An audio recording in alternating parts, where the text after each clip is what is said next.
Southern Splatter Podcast, the Backwoods Horror Experience. I'm Josh Lovett. I'm Caleb Walker. And today we have a matchup for you. Freddy Krueger versus It. The Nightmare on Elm Street. The Man of Elm Street versus the Man of Derry. We'll all float in our dreams. Yeah. Would you rather float or sink? I mean, in a water situation, I think I'm going to go with float. But in like a clown situation, probably not float.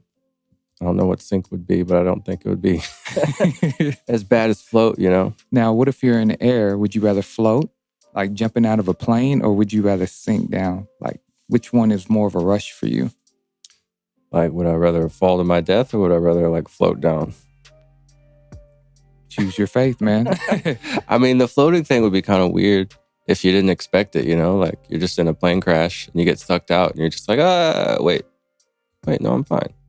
But think about it. Would you want to die instantly, or would you want to like hover and die slowly? Because you know you're going to die. Ooh, like Judge Dredd, where they give him the drug that makes it slow down and then they throw him off the top of the roof. Yeah. Oof. I don't know. I think that'd probably be worse. Knowing that you're going to die and kind of anticipating it in slow motion. Yeah, imagine it taking like 2 hours to fall to your death. Kind of reminds you of Loki in that scene. Remember Doctor Strange? He says, I've been falling for like over an hour. All right, didn't they do that in Spy Kids too? Yeah. That was a good movie. That was Taylor Lautner, wasn't it? Well, no. No, that was Shark Boy and Lava Girl. I'm getting that mixed up. Yeah. Sorry, man. Sorry, Spy Kids. You know what I'm saying? It's been a while. But yeah, let's get into it, man. Like, I enjoy, shooting the shit with you, man. Gotta stay on target. I know. So let's talk about, like, the theme of it. Of course, we're going to analyze the kill counts, the character dynamics, the impact both films had on the horror franchise, right? Mm-hmm. But the question I have wrote for me, right, in this episode, right, that who's the ultimate horror icon in this situation? Okay, starting off, especially when we transition to the kill counts. Freddy Krueger with his dream kill flair, or Pennywise the clown preying on your worstest fears? I mean, Pennywise definitely has a dreamlike quality to him as well. It's just the people are awake when it happens. He's more like, because Stephen King, I know he bases most of his characters off of that supernatural, like psychological instinct. Unlike Wes Craven, who uses more survival, Scream, and hell, we're going Nightmare on Elm Street. They're trying to survive the whole time. Yeah. So like you have wrote down, like, let me ask you before we even jump into the kill counts, like, why did you choose this? I know we talked about it, but why did you specifically like go give this the green flag? It's a good match. Like, they have similar styles to their killing. Like, they want you to be scared, and then they enjoy making you scared. Like, they're trying to freak you out. You know what I mean? Like, Jason and Michael just kill you, but these guys toy with you, and it gives them joy to see you afraid.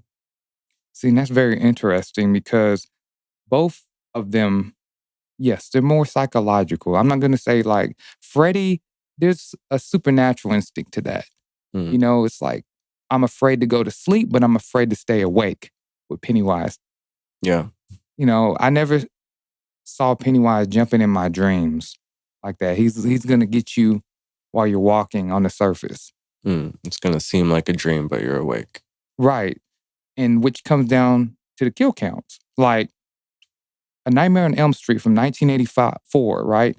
5 kills. 1985, like, damn, 15 kills, which I think it was the kills at the pool party. Oh, yeah, definitely. Okay.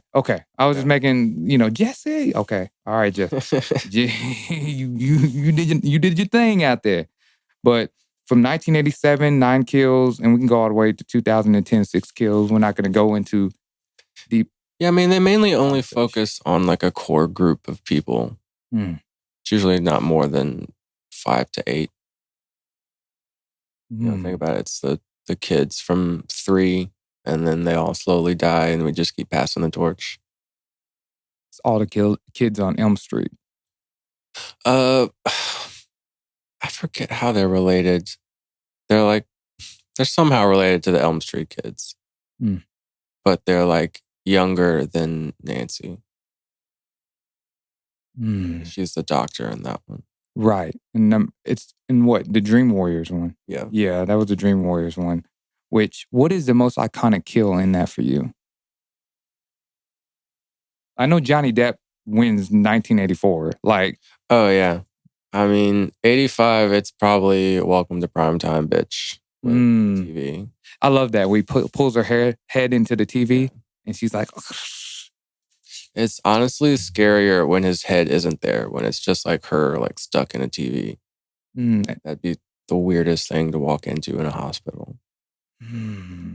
Yeah.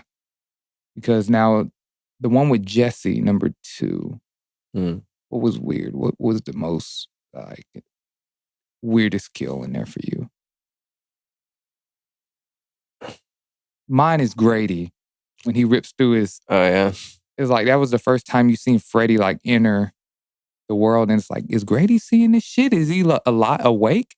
And I thought to myself, I was like, just the thought of him slicing Jesse's torso to get out. Although special effects were more practical back in the day, it still was, to me, it was very shocking. As a kid, I was like, oh crap! It scared me a little bit, man. Yeah, coming out the skin like that. Hell yeah. And you didn't even know if it was a dream or not. Because he's beating on the door and the dad is like, hey. So that's a good question. Was Grady truly awake or was he dreaming? Because the dad was like, what's going on in there? On the outside. Yeah. Well, I mean, he could be making noise either way. You know what I mean? Talking in their sleep. If y'all can get in contact with Grady, the guy who played that guy, you think he's still living, right? I'm pretty sure. Okay. That's only, what was that, 85? Yeah. Yeah, just please let us know, was he awake or was he asleep? What does the script say? Anybody got it? Right. So, moving on, man, let's talk about it. Okay, the town of Derry. In 1990, with the Tim Curry version, we had 17 kills. And that's crazy because in 2007 and 2019, it still doesn't add up to that amount. Well, you got to think the 1991 is the both of them combined. So if you combine them both, it's 15 and 17. That's almost the same. See, I didn't know. I was thinking about that myself. I was trying to do the math in my head. I'm like, why is it more in 1990? Yeah, well, the new one, like I said, it's split into 2 parts. Okay. Kind of like the TV series. Yeah, I think it was technically 4 episodes. I mean, we're just counting it as one entity. See, and that's crazy, just thinking about that. And what's crazy was the second it was not greenlit until the first one came out. They didn't know how it was going to hit, and then it blew up, and they're like, okay, we'll make another one. That was the same with Nightmare. Yeah. Nightmare had that same issue because Dimension Films were, it was failing. I thought it was New Line. Or New Line, excuse me. They're just starting out.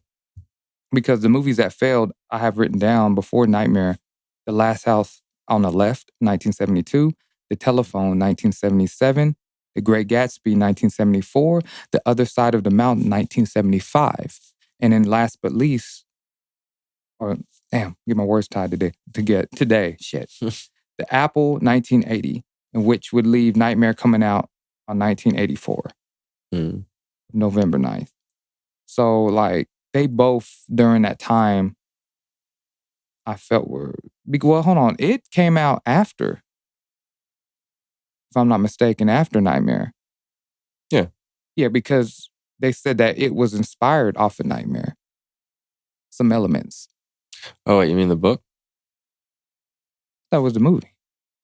I'm confused. I thought you were talking about Nightmare. Well, the book, but we're talking about the movie, The Nightmare on Elm Street. It was inspired off of that. The movie itself. Oh, yeah. Okay. That's why I was reading. I was like... Well, yeah, in the second one, when the kids are walking away, it's Elm Street 5 is on the theater, on the marquee.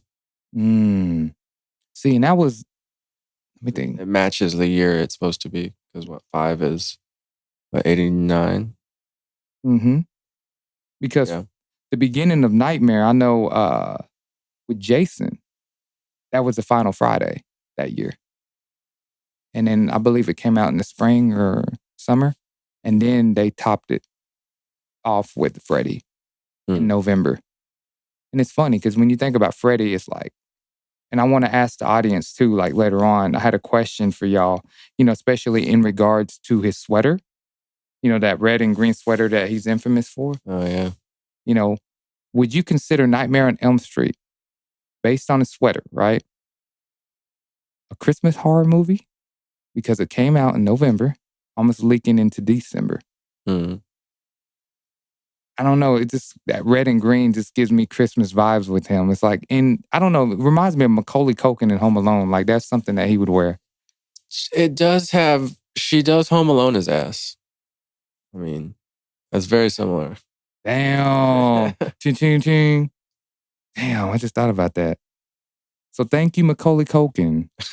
Was Macaulay Culkin inspired by Nightmare on Elm Street? I love that dude.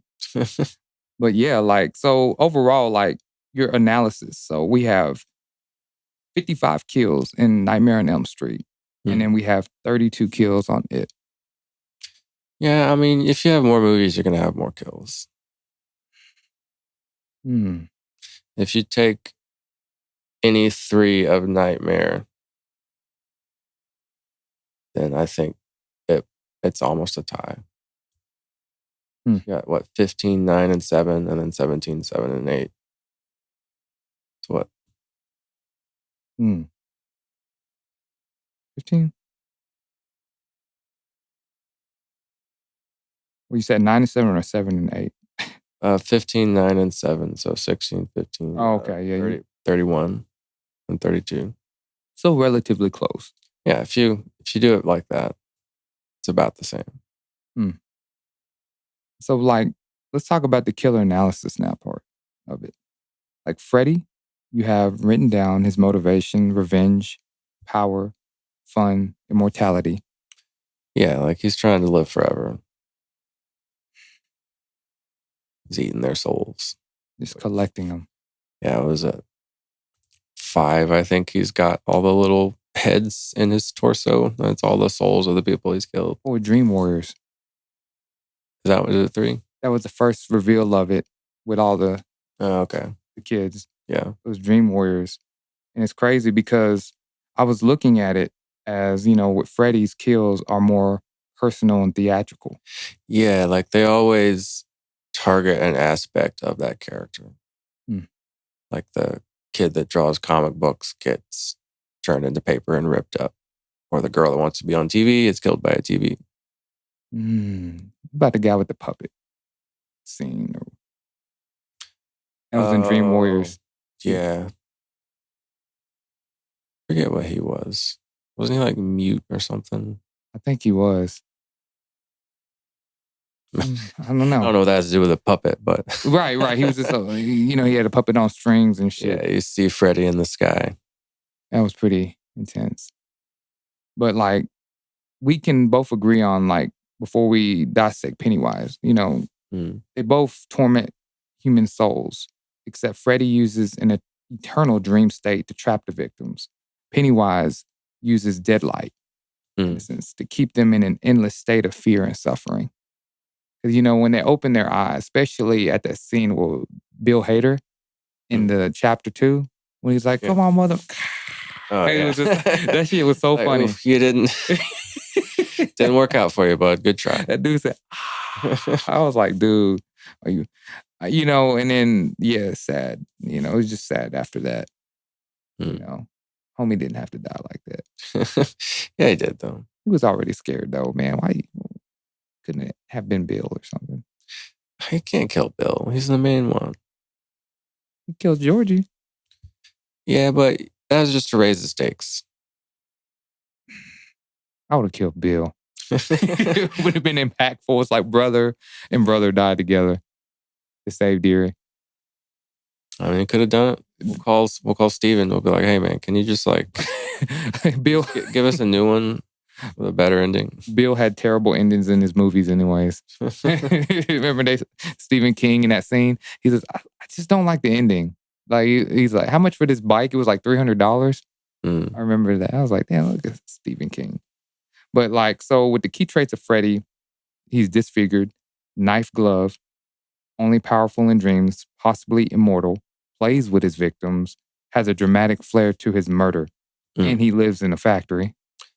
I mean, he's always in a factory. I would assume he lives there. Like, we never see like a bed or anything, but like his world is that factory, which I think was like an abandoned jail in real life or something. In California? Yeah. Yeah, I read about that.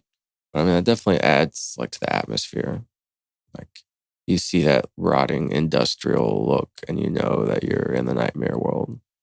Like, everyone hates on the remake, but when the kid's in the pool and he gets like pulled down and he comes up out of the puddle into the place. That was very intense. So yeah. See, I know you were a big fan of the new one, the remake. I enjoyed it. I don't know why people hate it so much. It's kind of like the Rob Zombie edition of Michael Myers or Halloween. Yeah. Haters gonna hate. Fuck y'all. In other words, that's what he's saying. He loved that movie. I mean, everybody likes everything. You know what I mean? Like me with Evil Dead, the 2013 one. Oh, yeah.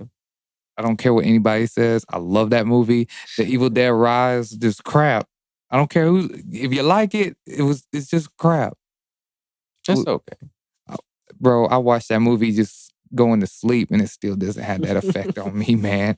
I'm good at watching horror movies going to sleep. If you watch horror movies before you sleep, let us know in the comments and let us know if it affects your dreams. Because I would like to know. So let's talk about Pennywise. So his motivation overall is to feed. Oh yeah, like he's just trying to get lunch. So he mainly appears as a clown, but can shapeshift. Yeah, I mean, he's like a giant spider, technically, I think. Is he? Or is he? He was a baby when they killed him. Yeah, they like, the only way to kill him is to psychologically break him down. It was just funny. He was a little cute little baby. Little baby. It just why'd you have to take his heart? He even reached out to you with them little tiny arms. Turn into a Funko Pop. I know, man.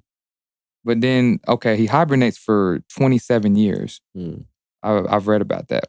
27 years, he's from outer space and can only be hurt in specific ways, which you just said is like you pretty much have to, how can I deflect his fear or his... Yeah, like he's physical, but he somehow is like, there's like an esoteric part to it too, you know, with like belief and intention and all that.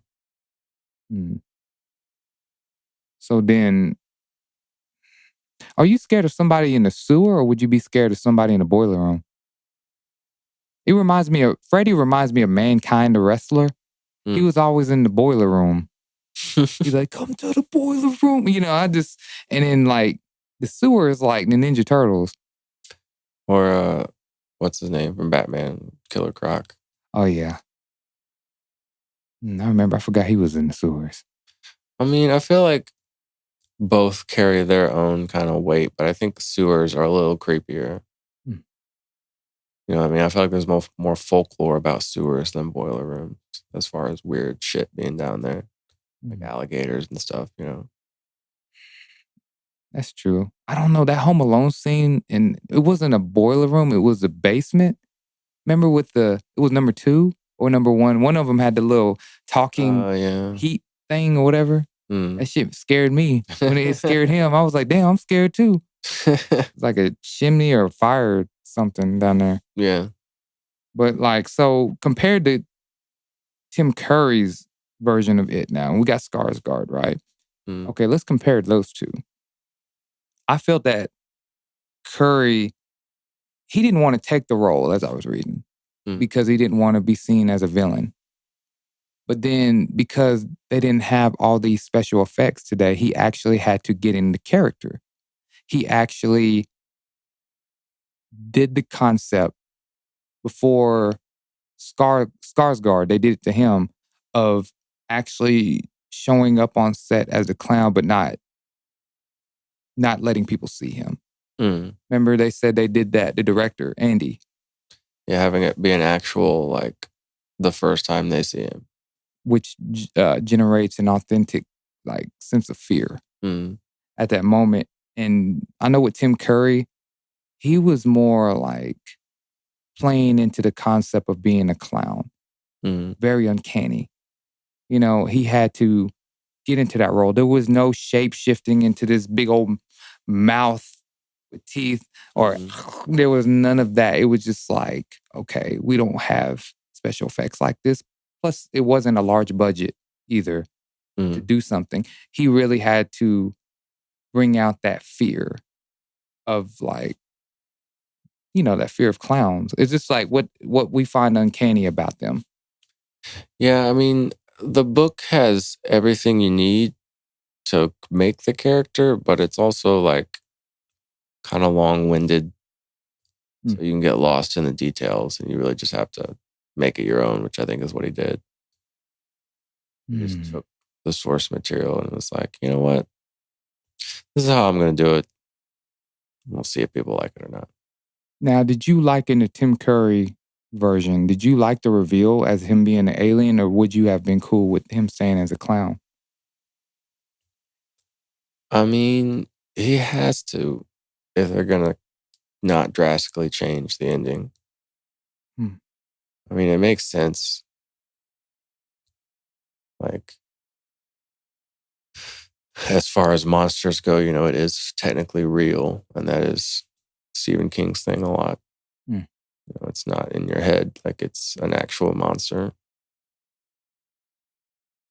That is crazy, thinking about it. Yeah, because I mean, was it Ben? Ben is the main character of Salem's Lot. That's the vampire one. Yeah. Isn't there a new Salem's Lot that came out? How is that? I haven't checked that out. I started it. I didn't finish it. I need to go back. Okay, so Terrifier 3 took its place, pretty much. Yeah, I've been like building up on that one, like psyching myself out. Nah, I hear you, man. So, like, now with Skarsgård's character, I feel like they took advantage of these special effects, really. Like, Skarsgård was weird. He has the lazy eye. He has the disturbing facial features when he can turn it on, right? But, like, I really felt like we were more sold on the special effects of seeing it. Yeah, I mean, like, the fucking head is like the craziest part. Oh, crawling. One, yeah. Oh, on the ground like a spider and shit? Yeah, the fucking it head. Or the thing it head. Yeah, like, overall, do you feel that he could just sell the movie like Tim Curry did? Because Tim Curry, there were some, like, quirky fears going on in there. But, like, I wouldn't say Bill Skarsgård can match up to that. Because that was a lot of work thinking about Curry at the time.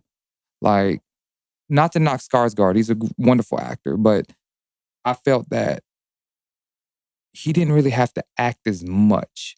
It's like, boom, special effects. It's like the whole bathroom exploding with red blood. Like, there's so much special effects that Tim Curry would actually be in the drain as a small figure. Like, you know what I'm talking about. Just be, hey, like, what's going, like, it's like, dude, that is fucking weird. Like, I mean, you could look at it the opposite and think that he had to act more because of the special effects, because you're acting to nothing there, just trusting that it's going to be there later.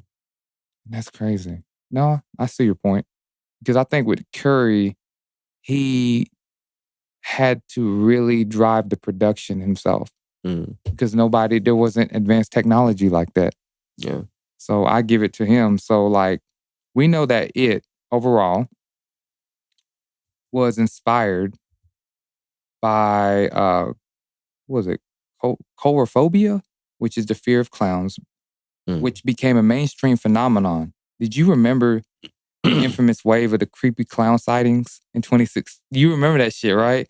Like, in South Carolina, and I was watching an old clip, They would lure children with green lasers and cash to the woods. That's fucking weird. That is fucking weird though. Pennywise was he didn't offer no cash, so like that's what I'm saying. We need a working credit card, Mr. Clown. It's like, come out here, come here, little kid with the green laser. Like, dude, $500 an hour and a TikTok dance. No. But everybody was doing that shit. There was somebody on the highway. He had like a big ass blade. Like it was fake, or I don't know if it was fake or real, but you see that one where it's like the fake body on the ground and he's got the hammer and he waits till they walk up and he smashes the head and then they run. Yeah. That is so good. I remember seeing that. I was like, that's so like crazy. Like, what would you have done? Like, you're literally going to one of your concerts, bro, and you just literally see someone's head get like just demolished right in front of you. Like, man, you never know, bro. You can't take no chances. Would you be ready to fight, or would you like, okay, I'm gonna mind my business and keep on going and act like this never happened? I mean, I think if I saw a head get smashed, I'd probably just start running. What about if he's in the woods saying, "Hey, Caleb, I'll pay off your mortgage." Fuck with you like that. Here's that raise you've been after. Would you go? Would you go? What's the interest rate? You're really gonna ask what the interest rate is? Can you get me under 4? I mean, 0% interest. All right, now that's too good to be true. But I got interest in you. Like, no, man. Like with the clowns in general, they are scary. They scare me. They scare my brother. But they're weird. They are, because they have like emotionless expressions. It's weird, or over exaggerated expressions as well. It's like when they're happy, they're super happy, but when they're sad, they're like super sad. And I always say, like, if I was to take my hand and reach out in front of you, right? You can read my eyes. You could kind of read if, okay, is this threatening? Or is he going to try to like... Yeah, it's the mirror neurons. See, but a clown is like, he can look dead at you with a big ass smile drawn on his face and go to reach towards you. Your like nerves, your just defense mechanisms will like be at its highest. Something's wrong here. Right. Because you got to think, it's like, is he going to touch me? Is he going to hug me? Or is he just being weird? Don't know which emotion to read. Right. So, like, he reminds me of a Sonic the Hedgehog 2 poster. Like, have you seen that poster? I don't think so. He's not a clown, but Dr. Robotnik he's like eyeless. He has no pupils. And it's like dark and black. And all you see is like his face, like looking at Sonic and Tails. Jim Carrey? No. This is in Genesis time, bro. Like Sega Genesis. My brother used to scare me with that fucking poster. He used to run up, and whenever I'm like chasing him, he used to have it. I don't know where the hell he got it from. Like, he would have it and he would tape it on the wall real fast and shut the door, or would tape it on, like, and then I'd just be scared out of my fucking mind, and he would cut off the lights. And that image of just like no pupils and the mustache of Dr. Robotnik, like, just killed me, bro. And it just reminds me of clowns. Like, you know what I'm saying? Like, and I don't know, man. Like, maybe I'm Kolarov, whatever that name is. What is it? Like, chorophobia, you know? Like, maybe I'm chorophobic. I don't know, but... You ain't going to see no clowns, that's for sure. Yeah, but Terrifier, now with him, you know, that's a whole nother story. We'll get into that, you know, in the next episode, whatever. But, like, Terrifier to me... He's not your average clown, though. He's not like something I'm like... Pennywise is something I kind of would like. Terrifier. It's definitely... Pennywise is more clown-like than Terrifier. Terrifier just has the face paint and the... whatever that suit is called. But they say he's a mime, kind of. I think a little bit too, yeah. Yeah, he just kind of does all that shit. Yeah. Like, yeah. But yeah, man, so like... Overall, like, I'm going to ask you this question, and I'm going to ask the fans this question. Which is worse, okay? Being hunted by your own nightmares with Freddy's twisted sense of fun, okay? Or facing your deepest fears with Pennywise's otherworldly terror? which villain gets under your skin the most? I mean, I think the dreams are worse because if you realize you're in a dream and you can't get out, because like the rules of reality aren't the same. But like when you're awake, you know, what goes up comes down. Like there's certain rules that apply. Newton's laws of gravity and... Yeah. And like when that's gone, then anything can happen. Let's go on to the next segment, box office and impact, okay? So A Nightmare on Elm Street, release date was November 9th, 1984. And the Elm Street 2, I threw that in there though, was November 1st, 1985. So both of them had a November vibe to them, you know? Yeah. But of course, New Line Cinema, you're correct. Mm-hmm. And it says 165 theaters, and the opening weekend gross was 1,271,000. Yeah, that's pretty good.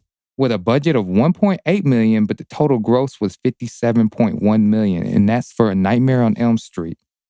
It made 31 times its budget based on $1.8 million. Yeah. Put New Line on the map. The house that Freddy built. You know, not the house, last house on the left, not the telephone, not the Great Gatsby, the other side of the mountain, or the apple. Not the house that October's built. But now let's talk about, it. The release date, September 8th. We did the 2017 version, right? Mm-hmm. Yeah, I did not realize it's like the highest grossing horror movie of all time now, or something like that. 20 earning over 20 times its budget. Oh yeah. Wow. 704 million. Now, yeah, you got to think now, like movies, I'm not saying unless you were Steven Spielberg or James Cameron during those times, right? Like, I really think access to money, money's more accessible during this time, I feel. Oh yeah, for sure. Yeah, because coming up with $35 million back in the day, unless you were Steven Spielberg or James Cameron or something, like, yo, you ain't getting that. Yeah, no. To get $1 million was probably insane. And the economy was I wouldn't even say at its peak because, I'm not going to say housing, but everything went up. Inflation happened. And somehow, like, today we're still able to receive large amounts of money back for films. Whether your film, it was on the uprise or it was on the downfall. Like, people still get their money back. Like, yeah, I mean, it's movies like this that gave horror such a foothold in the industry. Because, it's always, these giants of money makers. So they're willing now, when Nightmare did so well, then flash forward to it, they're willing to spend that extra money on it to make it good. Now, do you feel creativity has been compromised more because of high budgets now? Because it's hard to find a good horror film. Like Smile 2 this year. Oh God, yeah. I'll get Smile 2 like horror movie of the year right now. That acting was phenomenal. Storyline was pretty in depth. Like character development was great. The ending had you like, oh crap. Like Hannah Montana type shit. Like if she was going through it. Oh yeah. That's the second movie this year that's been based around like a prominent musician. Same with Trap. Oh yeah. I saw that M. Night Shyamalan. Yeah, I like that movie though. A lot of people hated it. We knew too much about it going in. We knew too much of what was going to happen. But once you get past that, like once it's like the last like 45 minutes, then it gets really good. You know what I mean? Because like we know he's the killer. We knew he was in there, and we knew it's a trap to catch him. Right. And that's the first like hour. See, and that's crazy because, man. Well, I'm gonna say this: James Wan, he was good at utilizing budgets too, as well. In this time with The Conjuring, didn't have a large budget. Saw didn't have a large budget. But to me, those were like cult classics, man. It's like sometimes you can have too much money and just be stupid with it, and just be obnoxious, and at the same time have no creativity in it at all. Like it's just because you got money. And I think that's why usually people have to make something good for a less amount of money before they're given a larger amount. You know what I mean? They gotta show that you can do a lot with a little, before you get your, $300 million Marvel budget. I know, right? Like horror doesn't need a lot of money. Terrifier proved that too. Blair Witch Project proved that. You just have to make it relatable. Yeah, you just need a good concept. It's like, to drive this next segment, like Freddy was inspired off the Hmong tribe. It was basically a bunch of soldiers that was suffering from suns. Yeah, they were like dying in their sleep or whatever. Yeah. And they were saying some type of evil spirit, or it could have been some type of medical condition or whatever. It was inspired by that incident in, I believe, Southeast Asia. Yeah, I want to say Thailand, maybe. See, and that just kind of blew my mind, is because you can die, I feel, from your dreams. It's weird. We could say health conditions all day. Some people could say spirit. Well, I mean, if they die, we'll never know. The question is, are they tormented forever in that dream? It's like whenever you're kind of, brain dead in a sense? What state is that? I can't think of its name. Vegetative state. Yeah, vegetative state. Like, you're constantly in that dream. It's like Freddy Krueger got you. There's crazy stories about people having like whole other lives while they're in a coma. And they wake up and they're just like, what? Dude, it reminds me of San Bernardino or whatever up in Black Mirror. The two girls. Oh, everybody's old and they're in the cloud. Yeah. They were like in this, like, no one would say vegetative state, but they were like, yeah, their bodies were almost dead. Yeah. I thought it was a good, like, I love Black Mirror, man. It was a good, like, take on, like, the future, where it could be headed. It's always just right around the corner. Right, man. And so I know with it, we related the presence and the development to those clown sightings. They could say they had nothing to do with it, but it's kind of like Alien, the new one, when people were laying on the street putting those... Yeah, the face huggers. Yes. It was great marketing. Oh, yeah. The clowns marketed it pretty well. Those people, now they said it did a drop in numbers when it comes to clown business. Yeah. No one wants to hire a clown after you've been terrorized. Well, remember Joker? Remember he had a gun that came out of... You remember that scene? That shit was funny. Which? The gun came out of his pants in the movie Joker. You remember he was doing a show for the little kids and the gun? Oh, yeah, he drops it. Whoops. He said, whoops, we cannot have that happen again. You are fired. Like, but nah, like, okay, so I broke down it in its inspiration, right? Stephen King drew inspiration from films like Jaws, The Unstoppable Force. Yeah, it's an apex predator. Okay. The Thing, of like what is real and who are you, who you say you are, the ambiguity. Yeah, you can't trust what you see. You can't trust your eyes. The Texas Chainsaw Massacre, I think, with the eating of the kids and, just body mutilations. Or the dinner scene when they're adults. Oh, yeah. That's a baby. Oh, my fucking... Yeah. He's looking at me, man. I love that film. Yeah, dude. That dude went like crazy with that chair.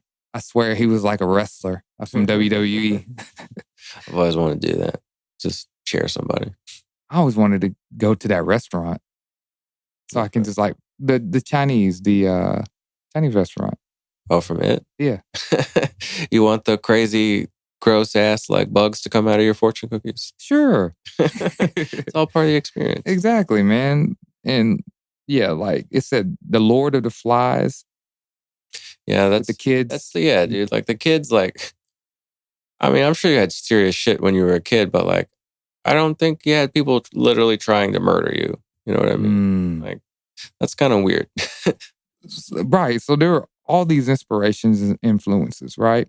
So when it comes down to this question, right, to wrap up that part of the segment, which creepy clown or nightmare dwelling dream killer would you trust to babysit?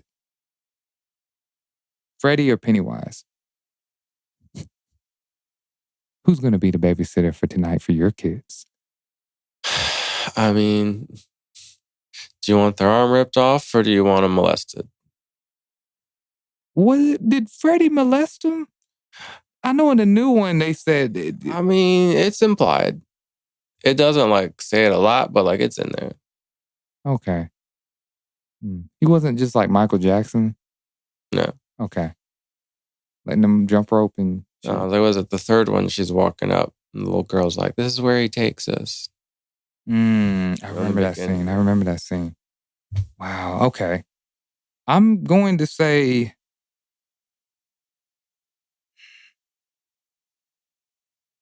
I probably have to say Pennywise. Yeah. I think Pennywise would like... Nobody ever... Well, you can negotiate with him. He comes with his own balloons. That is true. Yeah, because Freddy, he doesn't come with nothing. The red and green Christmas sweater. You know, he walks around like it's Christmas. But I mean, is he Santa or is he a clown? Santa Freddy. We could hire Freddy as, we'll get Freddy as Santa and Pennywise for the birthday.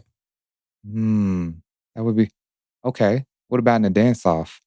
Who's going to be entertainment for dancing? I mean, you're going to have to give that one to Pennywise. Freddy with the hand? You don't... I mean, Pennywise has his weird little, 18th century bullshit. That Renaissance era, yeah. He's breaking it down. He can probably break dance, too. Yeah. Breaking beats and sliding on the pizza boxes and shit like that. Pennywise gets down. I like that. So, Len, let's talk about some fun facts, man. You have written down, I'm just gonna pinpoint different sections. But Wes Craven based Freddy's glove on primal fears, noting that humans are instinctively afraid of sharp objects. Yeah, I mean, you gotta think it's like an animal's paw, like a lion or some shit, or a bear. It's got that predator instinct. We can't, most animals we should be afraid of some of them, but we can handle them, you know what I mean? But back in the day, there's that primal fear of, if a lion attacks you, you're probably going to die. That does make sense. Yeah, I think that's why he slashes a lot. Now with it, besides it becoming the highest grossing movie, right? Grossing horror movie. Yes. The dancing clown move in it, of course, was inspired by medieval and Renaissance era dance styles, which I mentioned, right? This eerie, jerky movement was choreographed to resemble something whimsical and deeply unsettling. Was it Skarsgård doing that, or was it a stand-in? I mean, I assume it'd be him. That move with the balance, I would get him to do that. The leg, where it's getting close to him, and then he's getting closer. See, but okay, that makes sense. That does. See, he throws down. He does. He's fun at parties. Now, Freddy and them at a bar together, do you think they would get each other? They would thrive off of fear or agree that's you know what? We're going to drink to fear. We're going to do a toast to fear. Or would that not get along? You feel? As long as they didn't get their egos hurt, I think they'd get along. But the second either one felt slighted, they'd be enemies forever. Because they both got to be number one. You know what I mean? Okay, so if Freddy Krueger and Pennywise had to throw a party together, would it be a Nightmare on Elm Street or a Circus of Terror? Both. You think of both? Which one would you go to? Oh, I mean, how about we go to Pennywise during the day. We get fucked up. We fall asleep. we go to Freddy's in our dreams. Freddy's the after party. Dude, that was a good answer, man. Damn, dude. So you would like stay like live all the time, like fucked up all the time. During the day, you just have fun, and then at night you go to sleep. Stuck in the deadlights all day. Just go home at night. It's like a 9-to-5 job. Wow. So yeah, audience, who would you party with, Freddy or Pennywise? Or would you want to party with both of them?